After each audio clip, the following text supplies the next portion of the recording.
Coming up on Sports Paws, men's ice hockey puts a top 10 opponent in back-to-back games. We'll see how they did. Also a repeat of last year's men's soccer MAAC Championship game, but with 2 playoff spots on the line. Who would end up the victor? All that and more coming up on Sports Paws right now.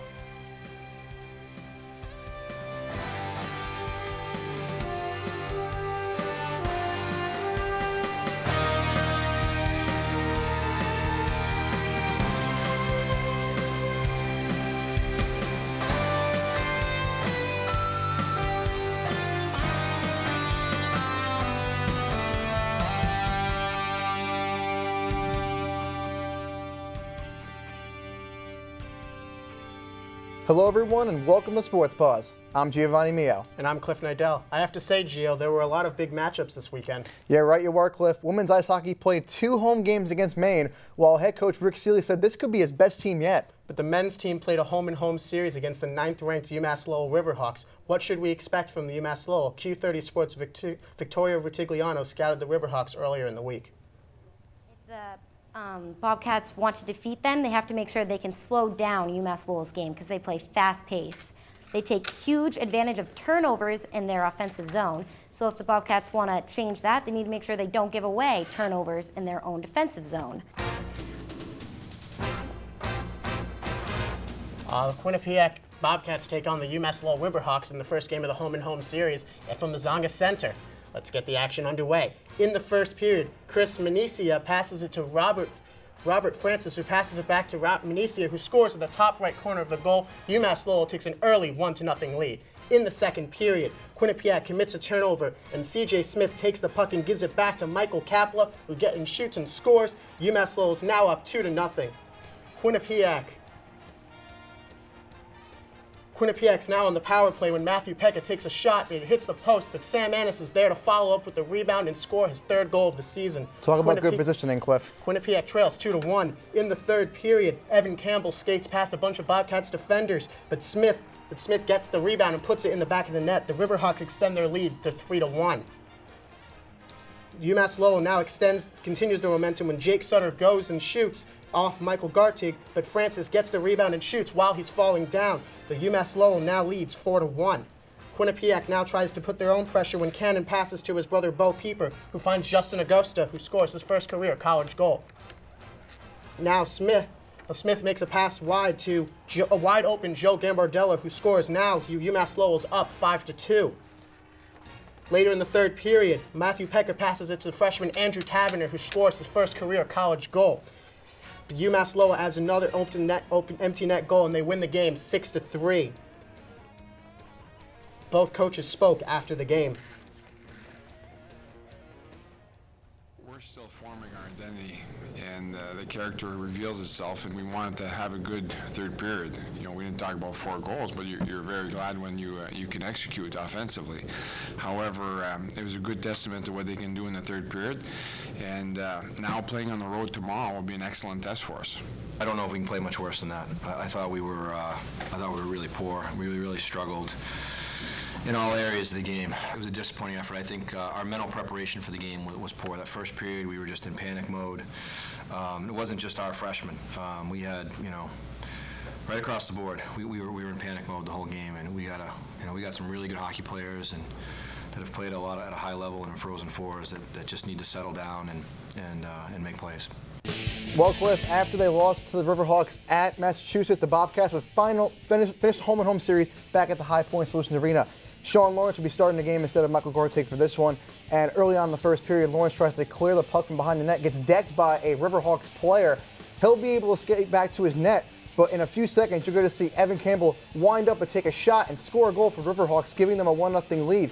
But the play would be under review, as you see here in slow motion, that they could have called a goaltender interference on this play, but the ref would not give it to him because if you look closely, Lawrence gets back in time, in position before Campbell even takes the shot, giving them no reason to call a penalty there. So it would be 1-0 UMass Lowell. Quinnipiac would eventually be up 3-2 late in the third period, but would that change in a few seconds? The Riverhawks on the right side of their zone setting up a play here, and a shot here will be tipped by Joe Gambardella past Lawrence for the goal to tie the game at 3, and just to make sure they got the play correct, this play would be under review to check any interference with a stick or a skate. But in a few seconds, Cliff, you're going to see the ref come out and give the goal call to UMass Lowell. So it would be 3-3 to end the third period. Teams would go into overtime, and eventually the game would end in a 3-3 tie. And here's Rand Pecknold after the game to talk about his goalie's performance.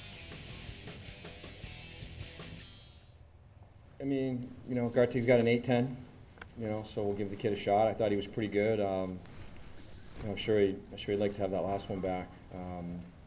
I'd like to see the replay of it too, because I'm not sure about the distinct kicking motion and all that stuff. I didn't really get a great explanation, but I thought he was pretty good. But I think we got to find a way to get that last one. I think he'd admit to that.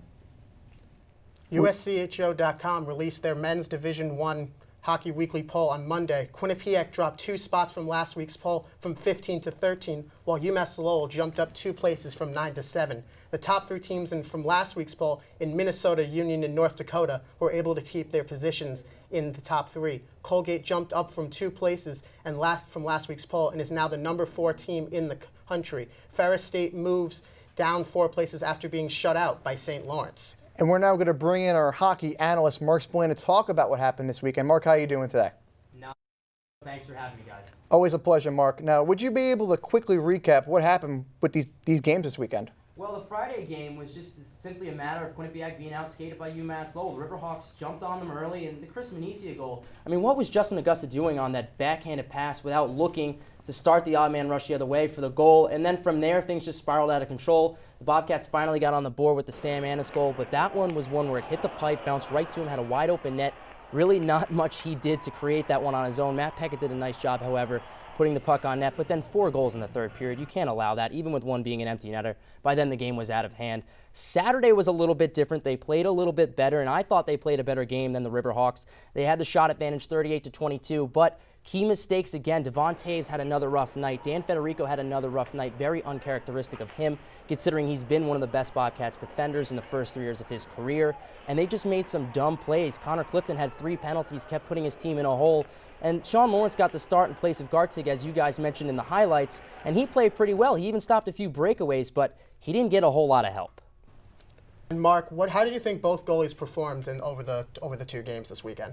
I mean, Gartig was not good on Friday night, to say the least, but he also didn't get any help. There were a lot of pucks where he made the initial stop, and he would have really benefited from one of his defensemen being there to just knock the puck out of the way. Instead, it sat there. There were a couple of rebound opportunities. He does have to eat those rebounds up a little bit better and stop kicking them straight back out. But still, on the C.J. Smith goal, it was pretty bad. He just kind of like kicked it straight back out, and Smith punched it in.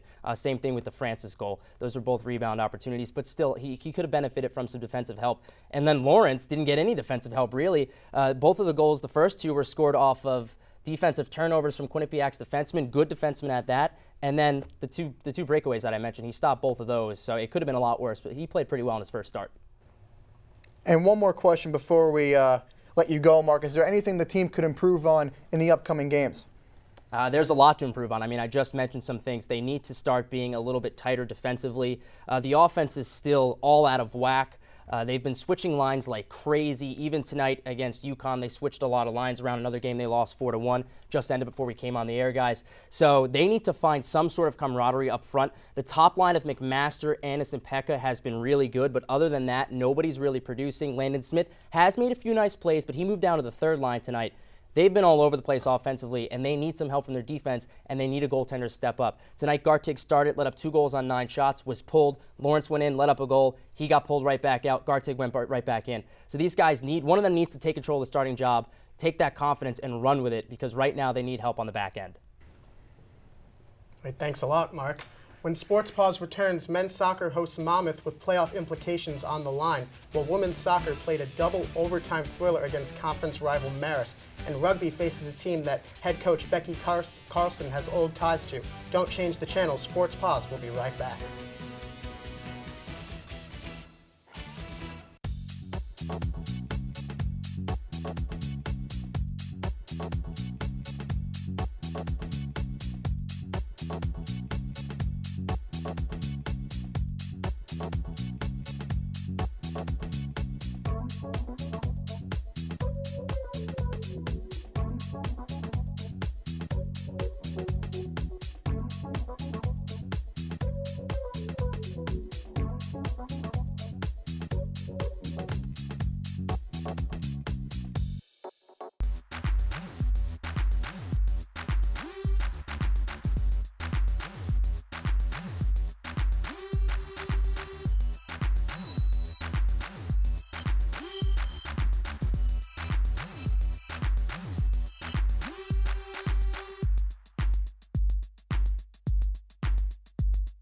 We are your source for entertainment news.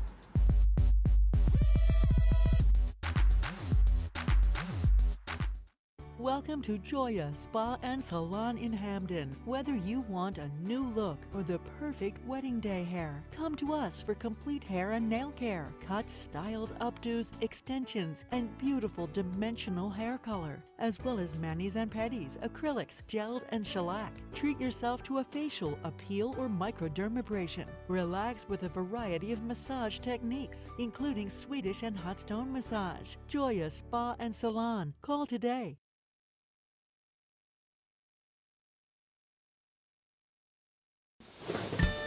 Wake up, Quinnipiac! It's the morning after! Hey! Come on, guys, it's time for TMA! Let's go!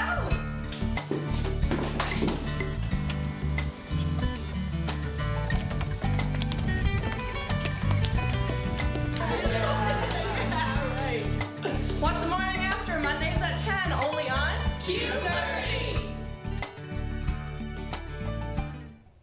The last time the men's soccer team faced Monmouth, it was in the conference championship game, with Quinnipiac edging the Hawks in penalty kicks. This season, the two teams meet with conference playoff implications on the line. Both teams currently hold the final two conference playoff spots. So like we said, the last time these two teams met up, it was a conference championship game on the line. This time it's about a playoff spot. Marshall Baker getting ready, as you see here, as well as Monmouth. Quinnipiac and Monmouth hold the final two playoff spots currently in the conference in the first half. Dom Sarli gets a bounce here, and he'll take a shot, but it's saved, diving saved by Borja and Goita. And now Quinnipiac would get into the attack mode 10 minutes later. Ashton Pett tries to give it to James Doig, but Eric Klonowski makes a very nice save, and the game continues to be scoreless. Monmouth's turn on the attack, finding Dan Pizzamenti for the shot here. He's going to shoot it over Borja's head for the goal, but the ref is going to call offside, so the goal will not count. Score is still 0-0. Quinnipiac on the attack. Rafael Carvalho with space on his own. He shoots it and he goes just a little bit wide left. Now we go into overtime. The score is still scoreless here. James Greco gives the cross to Doig, who will cross it inside, but Klonowski's right there to catch it. Now we go into double overtime. Marshall Baker with the ball, and you'll see him try to set up his striker, Ryan Schneiderman, but he's going to overshoot it. Quinnipiac and Monmouth would end the game in a 0-0 tie, and Borja Angoita gets another clean slate. Here is Angoita after the game. We had our opportunities, but like I said, Monmouth is a great team defensively. You know, they're third in the nation in goals against average. They've only conceded 5 goals, so I think it's a good point for us. We obviously wish we had the 3 points, but we'll go happy home with a good performance. Yeah. The men's soccer team played a 0-0 tie with Monmouth here in Hamden on Saturday through regulation and 2 overtime periods. The Monmouth offense, known for scoring lots of goals, struggled against the Bobcats' strong defensive front, anchored by senior goalkeeper Borja Angoita. Once overtime started, it was Quinnipiac's turn to go on the offense. They had a good amount of opportunities, but still couldn't find the back of the net as Monmouth's goalkeeper Eric Klonowski played very well the entire game. It was towards the end of the first overtime period where the Bobcats came the closest as they came on a corner kick, but they could not put it in the back of the net. The second half of overtime went with no opportunities, and the game would end a 0-0 tie, putting Quinnipiac 1 spot ahead of Monmouth in the standings, placing them 3rd behind Siena and Iona. The Bobcats play their next game against Manhattan on Wednesday here in Hamden. Joe Chavone, Q30 Sports. Quinnipiac women's soccer team would face Marist here in Hamden.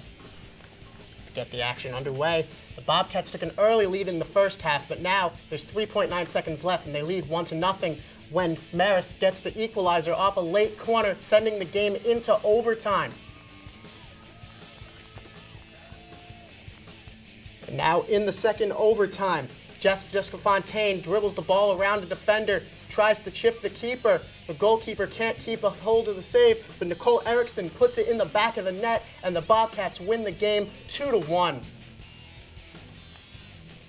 The Bobcats now improve to a 2-10-1 record with a 1-4-1 record in the MAAC.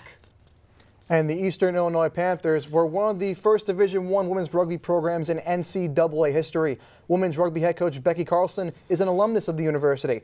Both the Bobcats and Panthers would square off this past weekend. Last time out in the pitch, the Bobcats lost to Brigham Young University 36-19. And this game, even though it's a team effort, this game was all about Natalie Costco. She had one try in the first half. Let's get right into the action in the second half. Costco on the far left side, she's not going to get touched by anybody. She's going to convert this try. This will be her first of the half. 17-5, Quinnipiac. Costco has 10 points. Keep this in mind.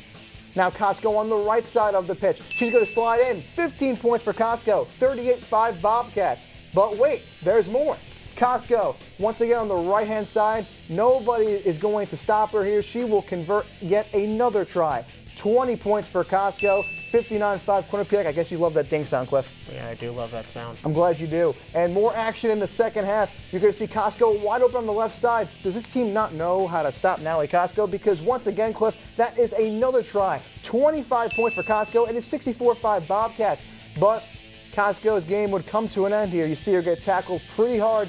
She's slow to get up. Play will stop. She will get helped off the field. But the damage was already done for the Bobcats as they eventually won the game by a final score of 64-8. A very impressive effort from Natalie Costco and the Bobcats as Quinnipiac now falls to 3-2 on the season. Coming up on Sports Paws. We're pretty excited about the season. I think it's far and away the best combination of talent, experience, and depth we've ever had. Was Rick Seeley right about what he said earlier in the year? Find out more after the break.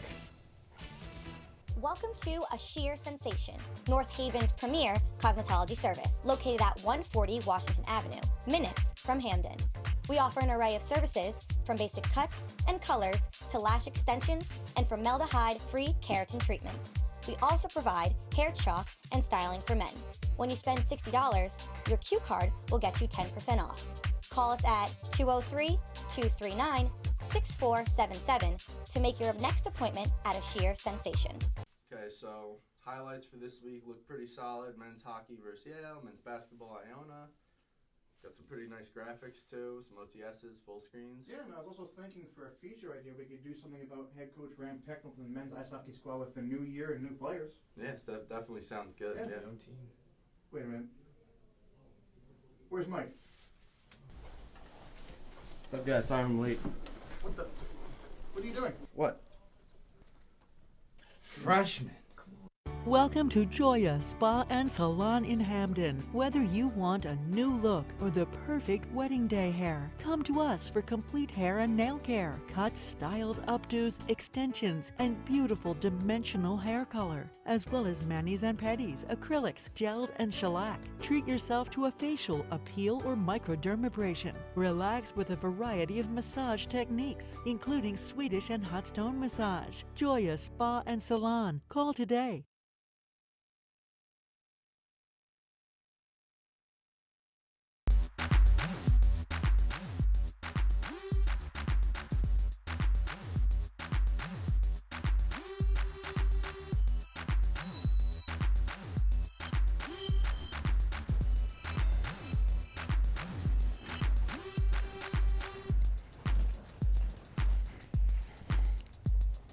We are your source for entertainment news.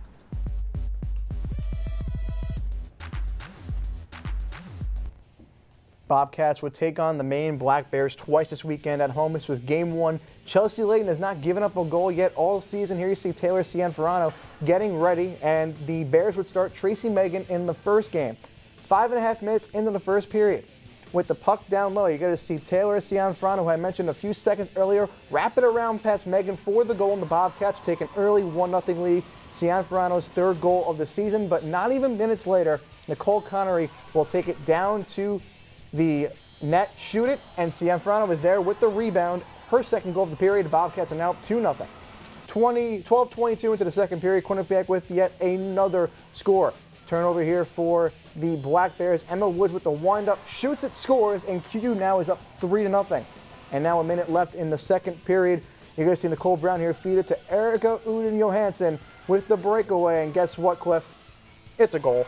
Bobcats would score and win the game eventually 4-0. And once again, Chelsea Layton with another shutout. Here's Coach Rick Seeley on Cianfrano after the game. She's very coachable, very open-minded. So, we're real excited. You know, with a kid like that, you just don't know where you're going to end up. I don't know how good she's going to get at this level, but she's clearly a marquee player. Being a freshman at Quinnipiac, it's definitely a change, but I think myself coming ready to practice every day and focusing and just working hard will get you the success that you want, and it's pulling off. And here's the second game against Maine, Gio.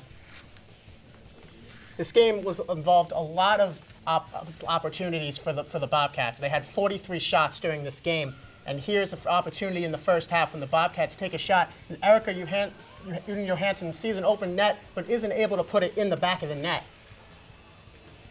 And here's an opportunity for Maine. Maine takes a shot, but Chelsea Layden is able to make an easy save. She wouldn't be challenged much of the game, Gio. She only faced about 7 shots during that game. I mean, with shots like that, you're not really going to have a hard time at all. Yeah, and in the third period, here's an opportunity for Cheyenne Darkangelo, but a Maine player blocks the shot at the last second.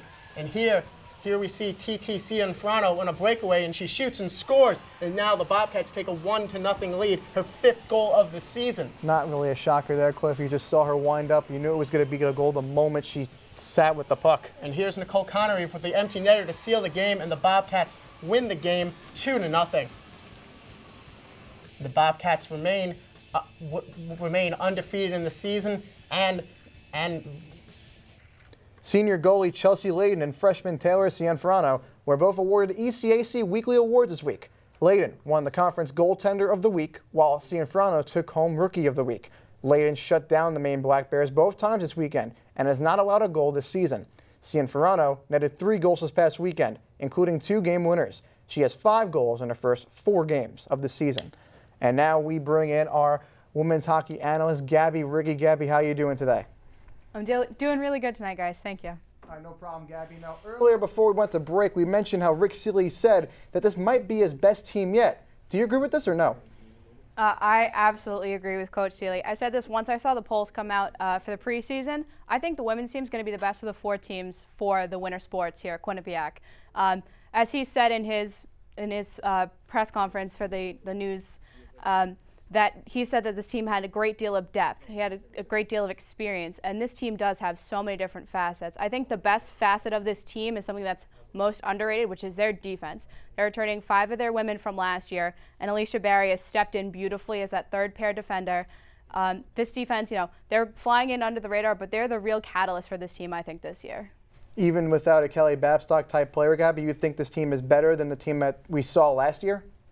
I think this team has a lot more depth than we did last year. Having Emma Woods going from the top line winger back to her natural center position shows you the depth of this team. And I'm still not worried about the loss of Kelly Babstock. Coach Seeley said after the Maine game on Friday that he was able to bring in the natural talent in Taylor Cianfrano. And there are very few natural scorers in the women's game. So to replace one natural scorer in Kelly Babstock, to immediately bring in Taylor Cianfrano, I don't think this team has to worry about scoring. Thank you very much, Gabbi. On Saturday, the women's lacrosse team played the UMass Lowell Riverhawks. In the first half, the Bobcats outscored the Riverhawks 6-2.